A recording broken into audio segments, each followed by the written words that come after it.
మా ఛానల్కి స్వాగతం.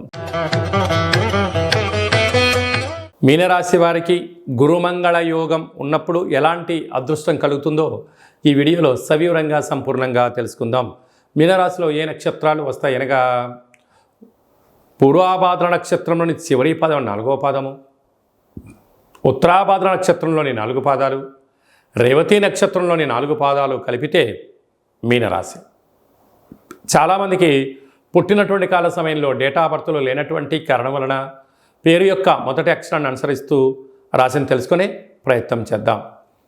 ది, దుమ్, షం, ఝా, దా, దే, దో, చా, చి అక్షరాల వారందరూ మీనరాశి జాతకులే. మీనరాశి అధిపతి దేవగురు బృహస్పతి.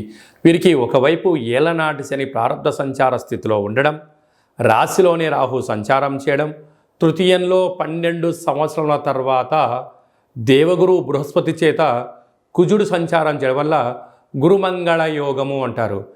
ఏది ఉన్నా ఏమి లేకపోయినా తల్లిదండ్రుల యొక్క ఆశీస్సులు మీ మీద ఉండబోతున్నాయి. అన్నదమ్ముల్లో అక్క చెల్లెల యొక్క ఆశీస్సులు ఉన్నాయి. అందుకే మనకు రామరాజ్యాన్ని ఒకసారి పరిశీలించినట్లయితే రాముడు వెంట తన సొంత తమ్ముడు ఉన్నాడు కనుకనే అక్కడ విజయాన్ని తను సాధించగలిగాడు.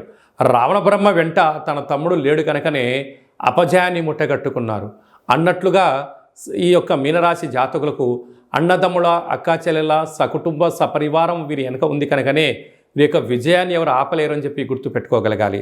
సంవత్సరం తర్వాత రవి సింహరాశిలో స్వక్షేత్రకంగా ఉంటూ అక్కడే బుధుడితో కలిసి ఉండడం, అక్కడే శుక్రుడితో కలిసి ఉండడం వలన ప్రభుత్వ ఉద్యోగ ప్రయత్నం చేసే వారికి చాలా మంచి కాలం.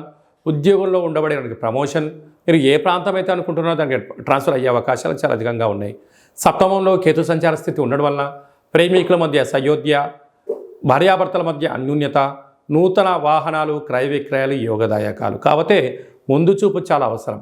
30 సంవత్సరాల తర్వాత శని భగవానుడు కుంభరాశిలో మీనరాశి వారికి వ్యయంలో వక్రగమన సంచార స్థితి ఉన్నప్పుడు విశేషంగా ఖర్చులు పొంచి ఉన్నాయి, వాహన ప్రమాదాలు పొంచి ఉన్నాయి. మీ జన్మ నక్షత్రం రోజున పూర్ణిమ, అష్టమి తిథి ఎందున దూరావాయు జల ప్రయాణాలు పెట్టుకోవద్దు. నదిలో దూకడాలు కానీ సాహసాలకు సరైన సమయం కాదు.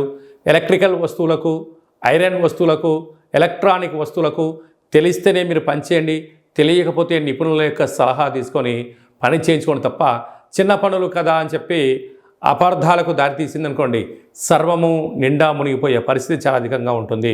హాస్య నటులకు, యూట్యూబ్, వాట్సాప్, ఫేస్బుక్, క్రియేటివిటీ రంగాల వారికి, జర్నలిస్ట్ వారికి, స్వయం వ్యాపారస్తులు, సొంత కార్యక్రమాలు నడిపించే వారందరికీ కూడా ఎలనాటి శని ఉండినను ఇది చాలా మంచి కాలము అని చెప్పి గమనించాలి.